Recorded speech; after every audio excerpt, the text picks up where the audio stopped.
안녕하십니까? 헨리 조지의 진보와 빈곤이라는 책에 나오는 정치 경제학에 대해서 설명하려고 합니다. 저는 다음 카페 헨리 조지 공부방을 운영하고 있는 이정우라는 사람입니다. 지금 현재 그 더불어민주당 정부에서 그 지대개혁이라는 주제를 가지고 그 이론적 배경으로 헨리 조지의 정치 경제학에 대해서 여러 번 언급되고 있습니다. 저는 그 헨리 조지 정치 경제학에 대해서 이렇게 개인적으로 공부한 지 25년 정도 되었는데, 노무현 정부 때도 그 종합부동산세, 토지부유세 그 정액을 하기 위해서 우리 헨리 조지 공부한 분들이 정부에도 들어가고, 저도 나름대로 이론적으로 그 설명하려고 애쓴 적이 있습니다.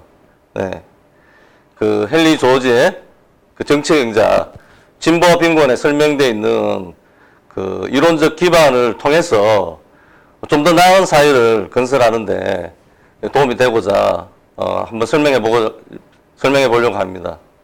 먼저 책이 굉장히 양이 많고 그 잘못된 이론들에 대해서도 막 이렇게 비판을 하고 있기 때문에 양도 많고 논리도 굉장히 복잡합니다. 그러니까 제가 지금 시도하려고 하는 거는 그 잘못된 이론에 대한 비판들은 될 수 있으면 제거하고, 그 헨리 조지가 주장하고자 하는 헨리 조지의 주장은 한마디로 요약하면 이런 거죠. 물질적 진보가 이루어지면 토지 가치가 증대하는데, 토지 가치는 증대하고 빈곤이 심화된다. 임금과 이자가 하락한다는 거예요. 그게 그 토지 사유재산권 제도에서만 이룰 수 있는 게 아니라 시장 경제를 추구하는 교환 경제 하에서는 어떤 사회에서도 관철된다라는 것들을 이야기하는 거고, 그렇다면 그 지대는 증가되고 임금과 이자는 하락하는데, 그럼 그 지대는 뭔가? 지대는 뭔가? 라는 데 대해서 본질적인 질문을 던지는 거죠. 지대는 사회가, 우리가 그 사회적 생산을 하는 거는 토지 위에서 노동이 자본을 사용해서 생산을 하는데, 그 토지분 몫으로 배당되는 지대는 사회가 일한 소득이다. 사회가 창출한 가치다. 이렇게 생각합니다. 그러니까 그 지대는 당연히 사회를 유지하는 비용으로 사용되는 거죠.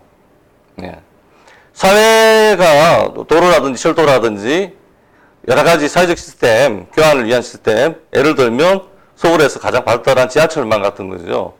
이런 사회적 시스템이 그 기능하기 때문에 노동과 자본의 효율이 일어나고, 그것들이 토지에 어떻게 부착이 되는 거예요. 그러니까 사회를 유지하는 비용이 지대이기도 하고, 또 그 사회를 이룸으로 인해서 증가되는 이익이 바로 지대가 되는 겁니다. 이런 그 이론적 배경에 대해서 관심을 가지고 제가 설명해 보려고 합니다. 먼저 책의 전체를 요약할 겸 그 공부하시게 되면, 진보와 빈곤의 책을 공부하시게 되면 잘못된 이론에 대한 비판의 양이 굉장히 많습니다. 어떻게 보면 그 정책의 실천, 어떤 사회과학적인 이론을 공부하고 알게 되었을 때 정치적인 실천을 할 때에는 그 언제나 상대방이 있는 거니까 반대편의 논리들이 있는 거죠.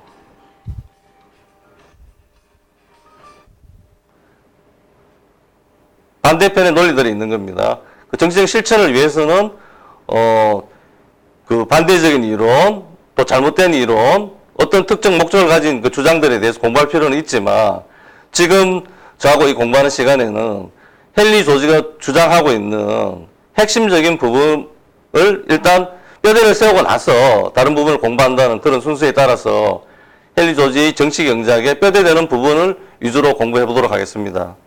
그 목차를 보시게 되면, 그 공부하시는 분들은 그 2016년 개혁판이 나왔습니다. 진보와 빈곤이. 그 전에 번역됐는데, 이번에 개혁되면서 페이지가 다 달라져 버렸어요. 그 달라진 페이지들을 앞에 붙였는데, 책을 보시면서, 참조하시면서, 제가 하는 강의를 들었으면 좋겠습니다. 보게 되면, 목차를 보게 되면 제일 먼저 저자서문이 있고 그 문제의 제기가 서론입니다. 물질적 진보는 계속되는데 왜 빈곤이 심화되고 있는가, 이런 사실적인 부분에 대해서 설명하고 있습니다. 지금 이제 1권이 임금과 자본인데 현재 임금학설, 그 불충분성, 뭐 이런 것들이, 임금은 자본에서 나오는 것이 아니라 노동에 의해 생산된다. 노동자의 생계비도 자본에서 나오지 않는다. 뭐 이러는 것들이 현실에서 지금 임금 이론이, 임금은 자본에서 나온다. 노동자의 생계비도 자본에서 나온다. 헨리 조지가 진보와 빈곤, 정치 경제가 공부하게 된 계기가 캘리포니아에서 그 기자 생활하고 있었는데 중국인 노동자가 많았어요. 많아지면서 특히 하층 노동자, 그 육체 노동하는 그 노동자 계층에서 중국인 노동자가 많아지게 됨에 따라서 우리의 일자리가 없어지고 적어도 최저임금이 내려간다. 뭐 이렇게 해서 막 그 테러들이 일어나고 이런 거죠. 중국인 노동자들이 너무 많이 온다. 오지 마라. 너희 집으로 가라. 이런 이야기들이 있었어요. 자기 신문기자였는데 현실적으로 그 자기가 생각하기에는 중국인 노동자들이 들어와서 뭐 캘리포니아 전체 경제가 점점점 더 발전하는데 노동자들이 들어와서 큰 문제도 없는 것 같은데 왜 그 언론이나 학계에서는 그렇게 주장할까? 이렇게 해서 도서관에 가서 공부하게 됐습니다. 실제로 공부를 해보니까 그렇지 않더라. 오늘은 개관을 하고, 다음 강의 정도, 임금법칙, 지대법칙, 이자법칙, 임금법칙을 할 때, 헨리 조지의 임금법칙에 대해 설명하겠지만 아주 상식적인 거예요. 다른 조건에 동일하다면 노동자 수가 많아지면 평균 생산물이 늘어나는 거죠. 네. 뭐 이런 것들을 이 책에서 논증하기 전에 기존의 그 임금 학설에 대해서 아주 자세하게 이 책에서 비판하고 있습니다. 1권에서. 근데 그 경제학을 잘 모르는 처음 접하는 분들이 그 1권부터 공부하게 들어가게 되면 굉장히 논리들이 막 복잡한데 흔하다 물론 하나를 못 알아먹거나 잘 이해하지 못하는 부분이 나오게 되면 길을 잃게 돼요. 그럼 뭐 그렇잖아요. 이 두꺼운 책을 공부하다가 뭐 시작도 하기 전에 그만두는 경우가 많은 거죠. 그래서 제가 이번에 설명하고자 하는 거는 이런 그 비판적인, 잘못된 이론에 대한 비판적인 것들은 대폭 생략을 하고, 헨리 조지가 주장하는 뼈대되는 정치 경제학이 뭔가를 요약하는 게 제 강의의 목적입니다. 이런 특히 임금에 대한 논의들이 왜 이렇게 나오는 걸까? 진보와 빈곤이 1879년에 써 있는 책인데, 지금 그래요, 지금. 지금 한국 2018년에 중국인 노동자들이 한국에 많이 와 있죠. 서울에 많이 와 있죠. 우리는 무슨 테러가 일어난다든가, 외국인 노동의 테러가 일어난다든가, 인종차별적인 정책은 우리나라에서 일어나고 있지 않지만, 이때 미국에서보다는 훨씬 덜 심하지만, 중국인 노동자들이 대거 옴으로 인해서, 불법 이민자들이 대거 옴으로 인해가지고, 우리 일자리가 뺏긴다. 적어도 최저임금이 막노동 하는 분들, 건설 현장에 막노동 하는 분들, 구로구에 가보면 조선족 연변에서 온 분들도 많고, 그런 분들이 농촌에 비닐하우스에 가서 일하기도 하고, 건설 현장에 가서 일을 해요. 저런 사람들, 외국인 노동자들 때문에 우리의 최저임금이 내려간다라고 그냥 아무 생각 없이 막 말을 하는 거예요. 막연한 거죠. 네. 그런 거를 따져본다는 게 이 내용이고, 왜 그렇게 되느냐. 그 뿌리를 찾아보니까 2권, 인구의 생존 물자, 멜서스 이론이죠. 사람이 너무 많아서 그렇다. 너무 많은 게 문제다. 그러니까 기존에 있는 자본을 나눠먹는 거다. 노동자의 생계비라는 게 사장이 자기 돈을 가지고 나눠주는 거다. 사람이 많아지면 나눠주는 몫이 작아지니까 임금이 하락하는 거다. 인구가 굉장히 증가하기 때문에 노동자의 빈곤이 심해지는 것이다라는 게 멜서스 이론이에요. 근데 이 내용에 대해서 이제 헨리 조지가 아주 자세하고 사실로부터의 추론, 비유로부터 이 추론, 여러 가지 각도에서 아주 엄밀하게 비판을 하고 있는데, 또 최근에 드디어 인구가 감소되기 시작한 거예요.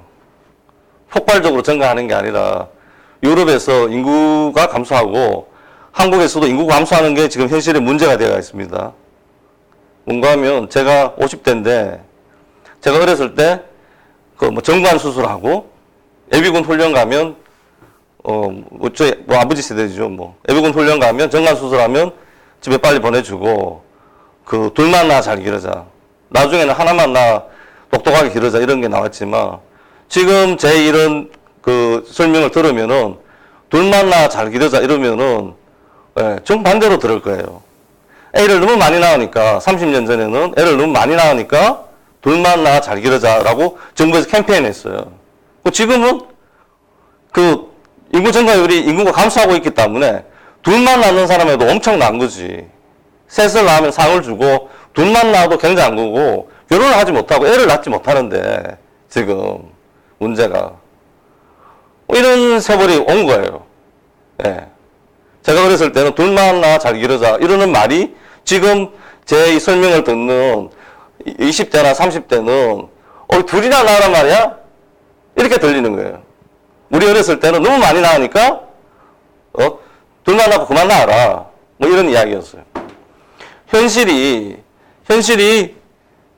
인구가 정체되거나 감소되는 일들이 일어났기 때문에 그럴 때 경제 현상이 어떤 건가, 빈곤이 어떻게 되는 건가. 네. 지금 유럽이나 그 기본소득, 나중에 설명하겠지만 기본소득 이런 이야기가 나오는 게 물질적 그 진보가 일어나고 인구가 정체되거나 이런 상황에서도 그 광범위한 노동자의 빈곤이라는 문제들이 발생하고 있는 거예요. 인구가 증가할 때뿐만 아니라. 네. 그래서 어떻게 보면 인구 감소에 대한 대책을 어떻게 세워야 될까, 현실적으로. 그런 이론이나 모티브, 영감을 얻기에는 헨리 조지의 인구와 생존 물자라는 책이 굉장히 자세합니다. 멜더스 이론 자체가 쫙 부실하기 때문에 그냥 막연한 이야기예요. 그것들을 막 온 사람들이, 온 사회 사상이나 예술이나 언론이나 학계나 사람들이 이게 진실이라고 믿고, 우리가 빈곤해지는, 물질적 진보는 일어나는데 빈곤해지는 이유가 사람이 너무 많아서 그렇대요. 애기를 너무 많이 낳기 때문에. 그렇다는, 그런 걸로 막 이 사회가 막 디자인되고 이래 된 거예요. 그게 왜 잘못되어 있는가를 조목조목 비판하고 있기 때문에, 인구 문제를 적극적으로, 인구 감소의 문제라든가, 인구 문제가 어떤 건가라는 걸 공부하는 데 있어서, 헨리 조지가 설명한 제2권 인구와 생존 물자를 들여다보는 게 의미가 있습니다. 아주 재밌습니다. 어떻게 보면. 헨리 조지가 논파하려고 했던 그런 내용들은 지금 인구가 정체되고 감소되는 현상이 있기 때문에 아주 이거는 설명하기 쉬운 거예요. 어떻게 보면. 네.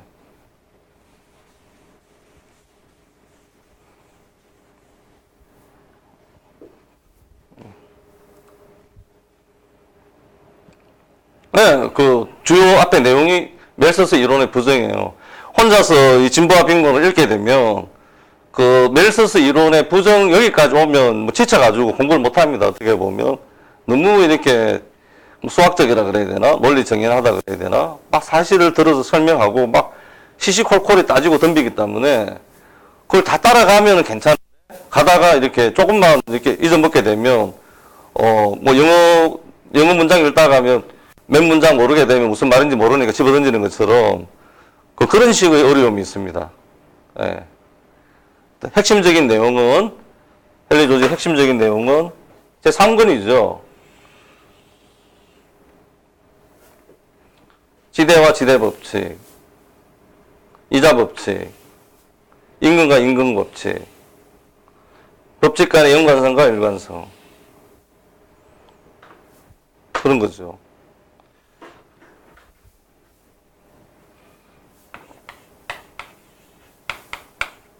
생산물은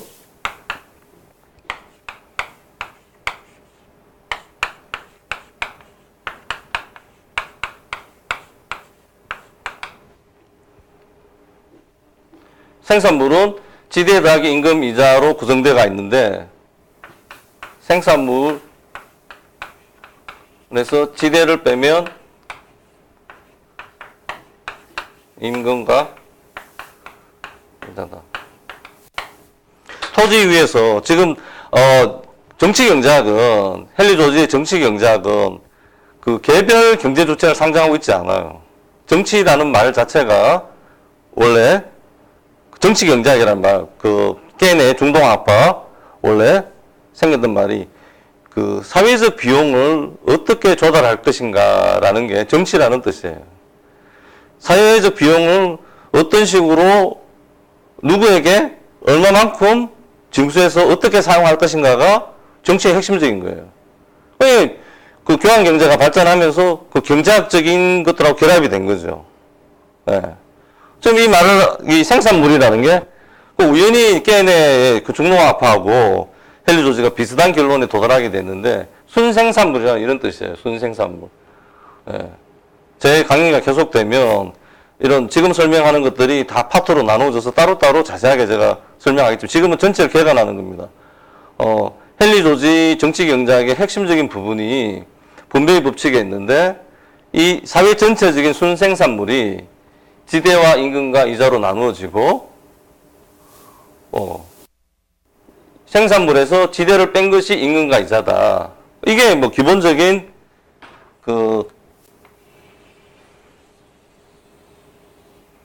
헨리 조지가 주장하는 세 가지 법칙의 핵심적인 산식입니다. 이게 어떻게 현실에서 구성되어 있고 현실에 어떻게 투영되고 있는가라는 것들이 정치경제학의 주요 설명 내용이겠죠. 지금은 제가 이런 목차를 통해서 전체적인 큰 그림을 설명하려고 하는 거고요. 또 가장 문제가 되는 게 의사자본과 흔히 이자로 오인되는 이윤입니다. 이 부분이 가치론, 교환가치, 사용가치, 가치론하고 화폐가 불안화폐, 명목화폐냐, 또 신용이냐, 실물이냐, 여러 가지 이론적 관점이 있습니다. 여기서 말한 이윤이라는 것은 개별 기업의 입장에서 보는 개념이에요. 정치경제는 그렇지 않고 사회적인 관점에서 보기 때문에 이윤은 회계학적인 거고, 회계학이라는 것은 개별 경제 주체, 회사라든가 개인이 어떤 자기 경제 행위들을 이렇게 포착하는 하나의 개념이고, 정치경제에 사용되는 개념은 사회 전체적인 개념입니다. 이 부분이 또 이자는 이런 것이다 저런 것이다라고 하는 주장들이 있는데, 여기에 대해서 헨리 조지가 이 진보와 빈곤 책에서 아주 자세하게 또 일일이 다 비판을 하고 있습니다. 이 부분이 굉장히 어렵습니다. 어떻게 보면 또 이렇게 따라가다가 이렇게 논리적인 것을 잃어버리게 되면 또 현실에서 지금 교환의 매개물인 화폐하고 화폐가 뭐냐? 헨리 조지가 진보와 빈곤을 쓰고 나서 이 자기 정치 경제학이 너무 어렵다 그래서 말년에 이렇게 정치 경제학이라는 책을 썼어요. 예. 거기에 보면 시간이라든가 공간, 특히 시간의 개념에서 화폐론을 가치론으로 언급하고 있는데 굉장히 추상적입니다. 추상적이고 굉장히 어려워요. 어떻게 보면. 그런데 제가 나중에 이제 이자 법칙에 들어가 설명하겠지만 화폐라는 것들이 지대가 사회 유지 비용으로 사용되는 거하고 굉장히 밀접한 관련이 있습니다. 네. 뭐 이런 부분은 지금 설명을 하면 너무 길어지는데, 지금 설명을 하면 지대가 사회 유지 비용으로 사용된다 그러면은 1년에 사용되는 총 지대액이 전액 사회 유지 비용으로 사용되면 지대가 토지 사용 대가거든요. 특히 봉건 시대나 고대로 올라갈수록 당연히 토지는 공동체의 소유이기 때문에 공동체가 소유라는 것은 개별 토지 사용 주체에게 토지 사용권을 빌려주고 수익을 지대로 환수하는 거예요. 이게 매년 반복되는 거기 때문에 집행을 하기 위해서라도, 사회유지 경비를 집행을 하기 위해서라도, 그 증표가 필요한 거죠. 예. 1년 동안 사용되는 정부에서 사용하는 사회유지 비용, 지대가 일종의 신용이 되는 겁니다. 국가 신용이 되는 거죠. 국가 신용. 미리 지대를 납부했다라는 증서 같은 것들이 그 오음 같은 거예요. 내가 원래 정부에 납부할, 공동체에 납부할 토지 사용료를 100만 원인데, 100만 원을 제가 납부했다라는 그 증서가 하나의 오음 같은 거예요. 이런 관점에서 보면, 그 오음이 교환의 매개 수단으로 신용이 되는 거죠. 정부가 보증하는 그 오음에 보증하는 수단이, 신용을 부여하는 수단이 되는 거죠. 그 신용이 부여되는 만큼 그 교환의 매개체로 사용되는 거고, 지금 그 현실에서 유행하고 있는 비트코인이나 이런 것들은 그냥 교환의 매개물이에요.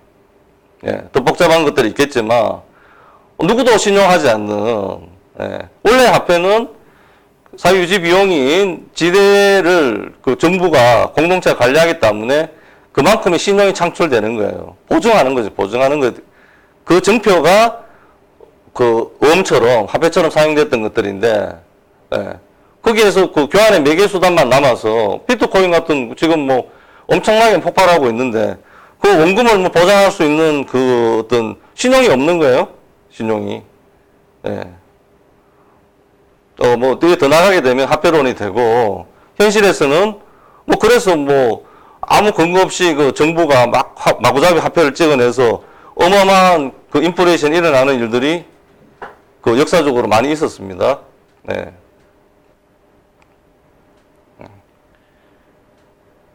네. 그리고 이제 여기도 법칙 간의 연관성과 일관성이라는 것도 지금 현실 주장되고 있는 지대법칙, 이자법칙, 임금법칙이 따로따로예요. 지금 경제학 교과서나 따로따로예요. 근데 헨리 조지가 이 책에서 설명할 내용들은 이런 이 간단한 식이 기본식입니다. 생산물 빼기 지대는 임금과 이자다. 얘들이 이 네 가지가 이렇게 서로 막 연동하고 있는 거죠. 같이 움직이는 거예요. 예? 지대가 변동되면 임금과 이자가 변동이 되고 양쪽 변이 이렇게 변동이 되는 겁니다. 이런 것들이 이제 이 헨리 조지 정치 경제학의 주요 내용이에요. 서로 대체된다 그래야 되나? 예. 이런 것들이 임금 법칙, 지대 법칙, 이자 법칙에 따로따로 노는 게 아니라 서로 연동하고 있다라는 것들을 설명하는 겁니다. 예.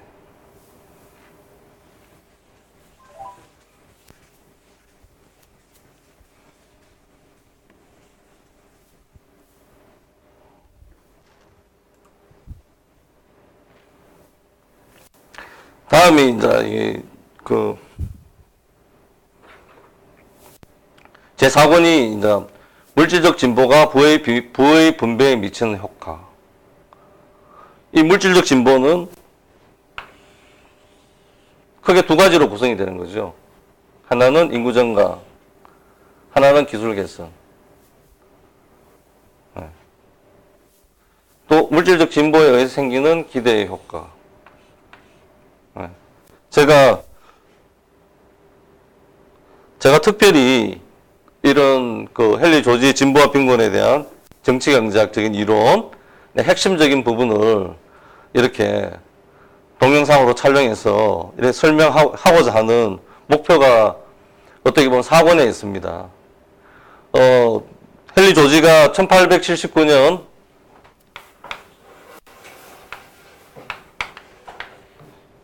진보와 빈곤을 서술했을 때도 지대가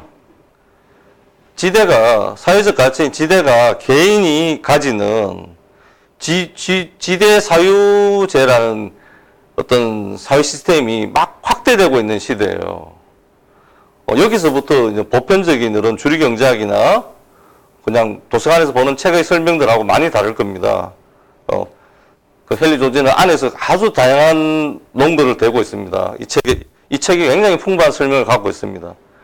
뭔가 하면 그 이전으로 갈수록, 고대로 갈수록, 중세로 갈수록, 당연히 토지는 사람이 만든 것이 아니고, 토지의 가치는 특히 등기부 등본에 있는 그 이름 석자가 만든 게 아니에요. 명동에 딱 한 평이 3억, 지금 3억 정도 합니까? 4억인가? 예. 강남에 지금 잘 나가는 그 100층 빌딩이 들어서고 이런 데가 50년 전엔 채소밭이에요. 예. 거기에 등기부 등본에 이름이 있습니다. 예? 서울 시내 빌딩들이 어마어마하게 많은데 그 고급스러운 빌딩들에 그 주인이 있고 등기부 등본에 이름이 있습니다. 그 사람이 그 이름이 그 토지를 그렇게 가치 있게 하는데 거의 영향력이 없습니다. 아무것도 없다고 할 수는 없죠. 예. 노력해서 어떻게 뭐 땅을 사고 뭐 어떻게 노력을 했으니까. 그렇지만 그 어마어마한 가치가 그 개인이 그 땅에 부여한 게 아니라는 거죠. 예. 예. 그렇게 지대가 사유화된다는 게 본질이고, 그때 드러나는 게 뭔가 하면, 그, 토지 소유제도예요, 토지 사유재산제도.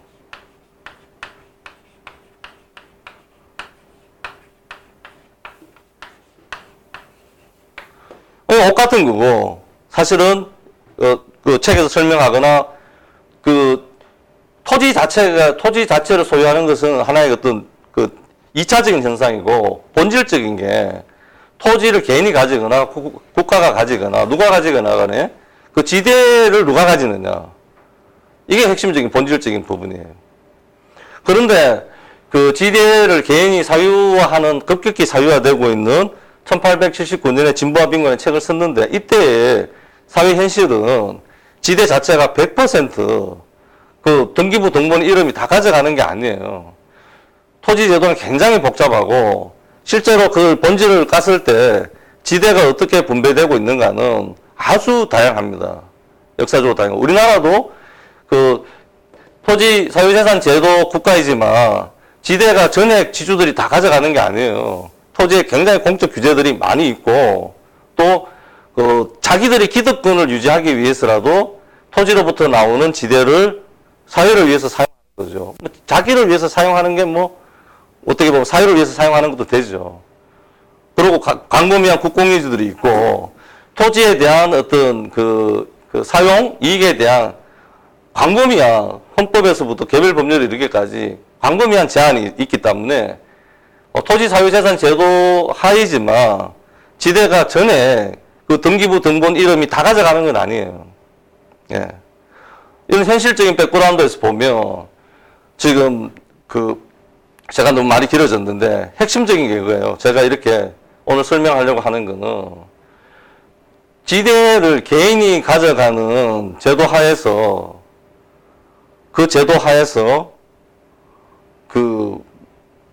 이 기대 효과가 생겨서 토지 투기가 일어나고 토지 투기의 결과로 반복적으로 발작하는 기대 효과가 투기죠, 투기. 토지 투기.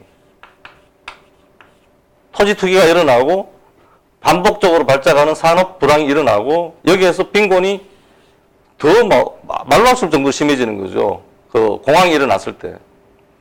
그런데 주류 경제학자들이나 모든 학자들이 이렇게 생각하는데 헨리 조지의 진보와 빈곤을 자세히 읽어보면 토지 사유재산 제도라는 거 상관없이 지대 공유제 사회가 되는, 우리가 이상적으로 생각하는 지대를 사유유지비용으로 전액 사용하는 사회가 되더라도 물질적으로 시장경제, 분업과 협동이 이루어지는 교환경제가 이루어지게 되면 이런 현상들이 일어난다는 거예요. 지대는 커지고 그 비율로 봤을 때 임금과 이자가 하락하고 이런 현상들이 일어난다는 거예요. 반대로 말하면은 인구 증가나 기술 개선이 일어나면 지대가 증가한다는 거예요.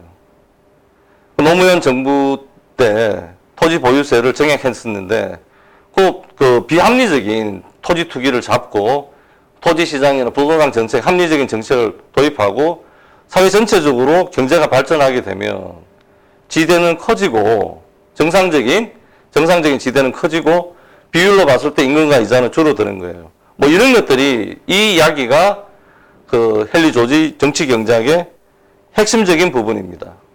핵심적인 부분입니다. 거기에 더하기, 예? 예외적으로 지대가 사유화되는 사회에서는 지금 비트코인에 막 투기가 일어나고, 뭐 역사적으로 뭐 튤립 뿌리에 대해서 막 투기가 일어났잖아요. 막차는 내가 안 타리라. 이래가지고 누구든지 막 생산물로 실현될 수 없을 정도, 투기라는 것은 뭔가 하면 생산물로 실현될 수 없을 정도로 그 토지 가치가 폭발적으로 증가해 버리는 거죠. 언젠가는 좀 금융 시스템과 맞물려 가지고 그 생산이 중단되는 산업 불황이 생기는 거예요. 헨리 조지는 그 당시에 가장 큰 문제가 산업 불황이고 토지 투기가 일어나고 이렇기 때문에 지대가 사유화되는 그 사회 속에서 사람들이 제일 관심을 많이 갖고 있는 부분에 대해서 설명을 했어요. 이 정치 경제학을 자세히 공부해 보면 그건 예외적인 현상이고 지대가 전에 사회가 회수해서 사용하더라도 교환 경제가 일어나게 되면 그 사회 전체 총생산물에서 지대가 증가한다. 그러니까 지금 정부에서도 보면 경제 정책에 합리한 것들이 제도되고 합리적인 정책 이런 것들이 많아지게 되면 아파트 가격은 기본적으로 상승하게 돼 있는 겁니다.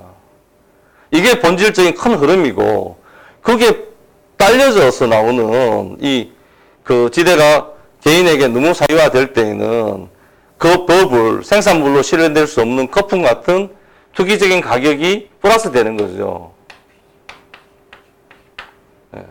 본질은 경제가 발전하면 지대는 일반적으로 증가하는 것이고 부차적으로 그것들이 지대가 개인이 사유하게 되면 거기에 대해서 버블이 생기는 투기가 일어난다는 거죠. 이 부분을 명확하게 하기 위해서 어떻게 보면 제가 지금 설명하려고 노력하고 있습니다.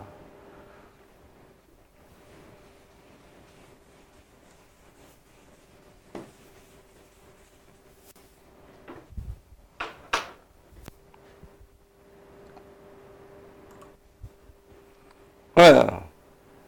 진정한 해결책은 그 토지 투기가 막 일어나고 산업 불황이 나오고 1879년 이래로 그 두 번의 세계 대전이 일어났죠.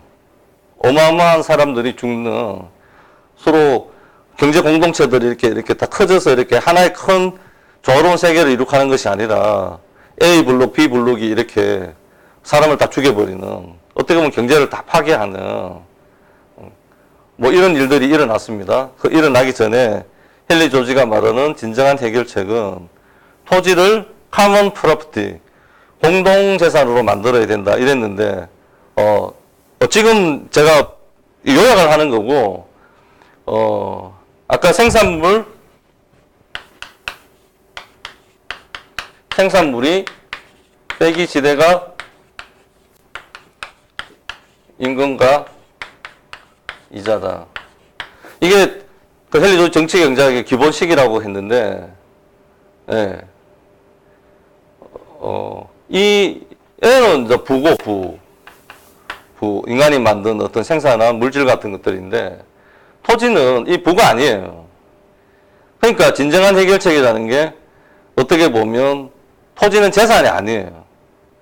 공유재산으로 만드는 게 최선책이다. 사람들이 그냥 부와 똑같은 토지를 지금 그렇잖아요. 한국 사회에서 토지를 재산으로 똑같은 재산이다. 이런 물건이나 자동차나 건물이나 이런 것들 물질적 부와 똑같은 것이라고 생각하고 서로 교환을 하고 있는데 그 정치 경제학적인 본질적인 특징이 토지는 재산이 아니다.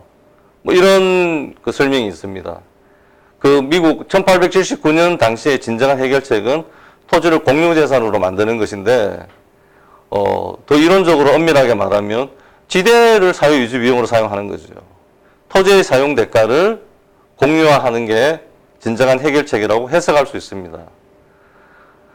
그 다음에 다시 또 지금 토지 사유세의 부정의성, 노동자가 노예로 되는 것이다. 뭐 보상 요구다. 역사적 고찰이다. 이런 것들은 어떻게 보면 현실에 있는 지대를 사유화하는 제목은 토지 사유제인데 이건 오시고 본질적인 거는 지대를 사유화하는 거죠. 개인이 가지는 거죠. 등기부 등본 이름이 가져가는 이런 여러 가지 제도들이나 현상에 대해서 예외적인 현상에 대해서 설명을 하고 있습니다. 그리고 또 8권도 응용이라 그러지만 그 지금 현실의 제도가 그 토지의 합리적인 사용에도 맞지 않다. 그러니까 그 이어지는 그 정치행자 강의에서는 이런 그 예외적인 현상에 대해서는 대폭 설명을 생략하려고 합니다. 이게 그 토지 단일세,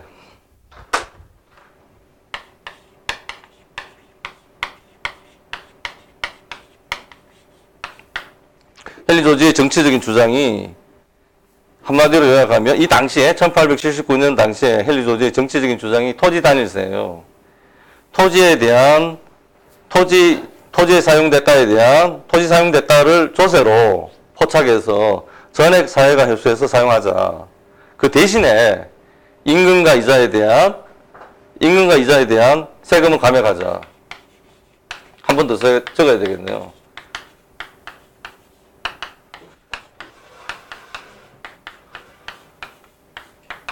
이게 뭐 목차 강의로 목차 설명으로 이 책을 전부 다 요약하고 말려고 하는 그런 욕심이 있습니다. 지금 노무현 정부 때 우리 조지스트들이 그 뭐 여러 가지 인터넷 언론 매체를 통해서 주장하고 설득력을 가졌던 주장 중에 하나가 패키지형 조세 개혁이에요. 패키지형 조세 개혁. 토지 보유세를 정액하는 만큼 토지 보유세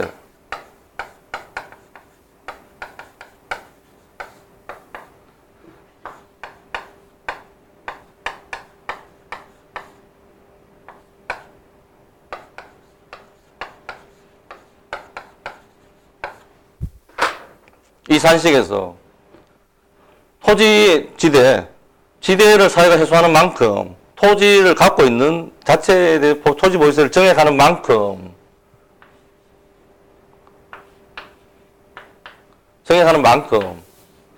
임금에 대한 소득세, 근로소득세나 이자에 대한 세금인 법인세를 하락시켜야 된다. 새로운 세금을 만든다라는 정치적인 이게 비판이 있어요. 우리가 토지 문제를 해결하자 해서 뭐 종합부동산세를 정액한다. 토지 보유세를 정액시켜야 된다. 지금도 주장하고 있는 겁니다. 이론적으로. 똑같은 거예요. 하고 있는데 이럴 때, 대중들이 막연하게 새로운 세금을 만든다라고 비판하는 게 가장 큰 문제가 되기도 해요. 정치적인 반대 중에 하나예요. 그렇지 않아요. 그러니까.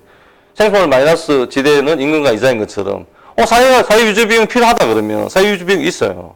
거기에서 토지 보유세를 정액하는 만큼 임금과 이자에 대한 세금을 깎아야 된다는 게 상식적이고 합리적인 거예요. 물론 사회가 발전하면서 그 조세 규모 전체, 사회 유지 비용 전체가 증가할 수도 있고 감소할 수도 있지만 그거는 증가의 문제나 전체적인 증가의 문제나 감소의 문제이지 조세 개혁의 문제는 아니에요.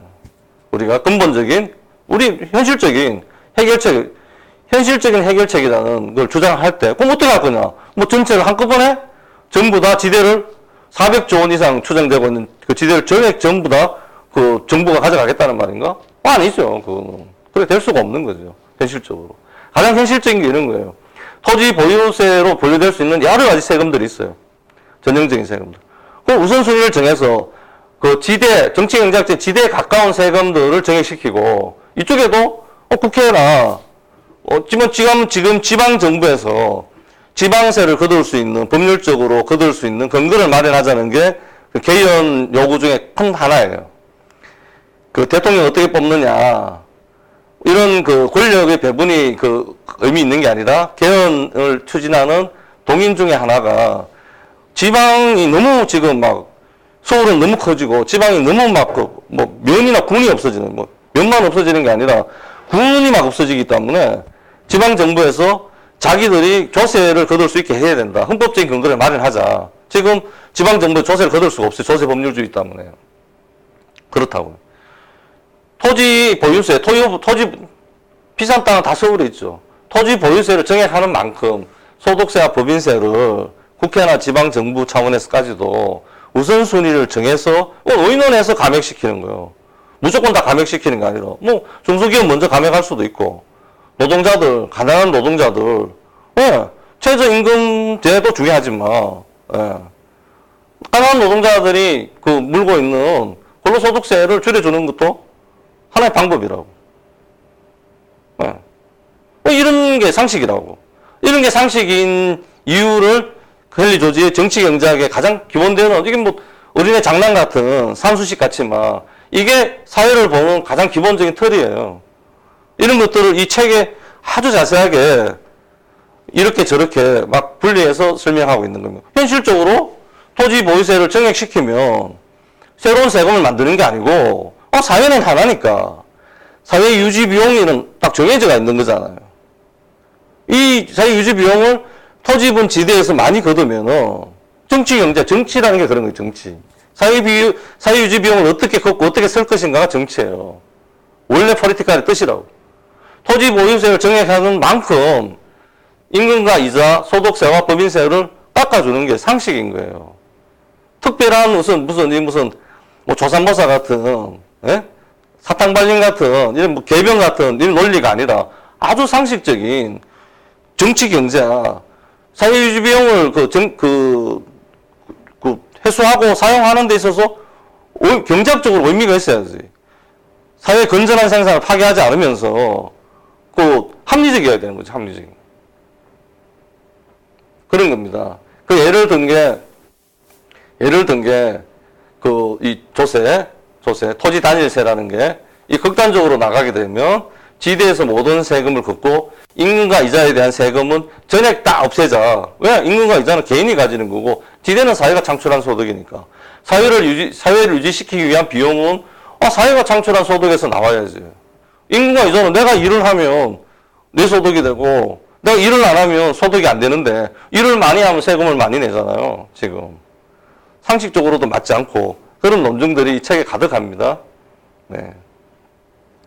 이렇게 토지 보유세가 또 하나만 더 제가 더 설명할 것 같으면 이 와중에 당신은 여기 왜 그렇게 떠들고 있는가? 왜 떠들고 있는가? 실제로 보면 이게 해결책의 효과가 있는데 뒤에 이제 제일 끝에 부분이 개인인데 그 주류 경제학들도 동의하고 상식인 사람 다 동의하는 게 지대가 사회화되는 만큼 다른 악영향이 없어요. 제가 지금 이렇게 설명하는 게 어떻게 사회에 눈꽃만큼 0.0000001%도 도움이 안 될 건데, 이 사회 전체를 더 건전하게 만들기 위해서, 더 좋은 사회를 만들기 위해서 제가 노력하고 있다라고 하고 있는데, 이 부분은 지대를 사회화하는 거는 한 만큼 효과가 있어요.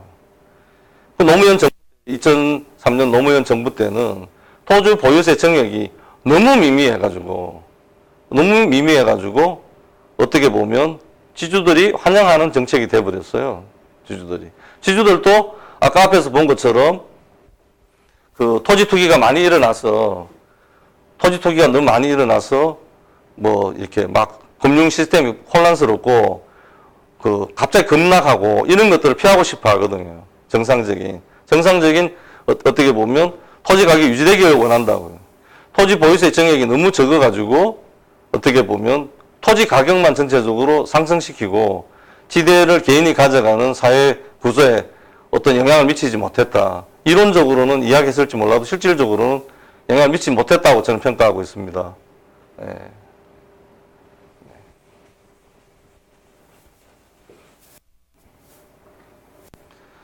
여기까지 이제 설명을 하고 지대를 사회 유지 비용으로 사용해야 된다라는 게 헨리 조지의 그 주장인데 이것들이 그러면 그런 정치 경제학적인 문제, 사회 유지 비용에만 해당되는 건가? 드디어 교환 경제가 돼서 세계촌 모든 세계가 하나의 어떤 경제 단위로 이루어지는 현실이 된 거예요. 예. 그 열차적인 여파가 전쟁으로 나타났던 거죠. 지금은 어떻게 보면 또 새로운 3차 세계대전이 일어날 수 있다? 이럴 수도 있지만, 여하튼, 지구적으로 전체가 이렇게 교환 경제가 하나로 통합돼서 움직인다는 건 사실이에요. 네. 그럴 때 이런 그 정치 경쟁 원리를 더 확대해서 보게 되면 아까 인간 진보의 법칙은 또 하나 또 독특한 게 망한다는 거지. 망한다는 거죠. 멜서스 이론이 사람이 너무 많아서 이 세상에 모든 문제가 생긴다고 100년 전에, 150년 전에, 30년 전에 모든 사람들이 그렇게 떠들었어요. 힘 있는 사람들, 가진 사람들이. 근데 드디어 한 20, 30년 전부터 유럽에서부터 시작해서 인구 감소라는 게 생겼어요. 이게 무슨 말일까? 이게 무슨 말일까? 현대 문명의 쇠퇴. 예. 이런 데서 배웠는 이런 이론적인 것들이 아주 뭐 문학적이기도 하고 영화같이 서술대가 있는데 뭐 어떻게 그 인간의 그 사회적인 이런 번영이 망할 수 있는가? 인구가 감소한다는 건 상상도 못했잖아요. 그잖아요. 뭐 이런 것들이 어떤 의미를 가지고 있는 건가? 이 헨리 조지의 책을 통해서 통찰력을 얻을 수 있습니다. 결론은 개인의 삶의 문제죠. 아까 어떻게 보면 사상 체계가 아주 다르고 그렇습니다. 지금 너무 목차만 설명하다가 지금 시간이 다 갔는데 책의 그 16페이지를 보면 그 저자 서문에서 그 지금 설명한 1권에서 10권 또 결론에 이르기까지 그 책을 아주 자세하게 요약하고 있습니다. 사실은 이 책을 제가 지금 설명하는 이 내용을 저자 서문에 나오는 이 책을 축약하고 압축해놨는 부분을 읽으시면서 제가 금방 설명한 내용들을 이렇게 매칭해서 한번 보시고 그 중에 책을 본문을 보게 될 때 멜서스 이론이라든지 잘못된 이론에 대한 비판보다는 헨리 조지가 진짜 말하려고 하는 게 어떤 것인가 그런 이론적인 뼈대를 관심을 갖고 보셔야 됩니다. 지금 시간은 여기까지 하고 다음 시간에는 광대한 평온의 애라고 책 중반부에 나오는 헨리 조지가 그리는 생산물 마이너스 지대 이꼬르 임금 더하기 이자라는 기본적인 지대 모델을 아주 전형적인 모델을 설명하는 부분이 있습니다. 다음 시간에는 그 광대한 평온의 예를 통해서 헨리 조지 정치경제학의 지대 모델을 설명하도록 하겠습니다. 여기까지 마치겠습니다.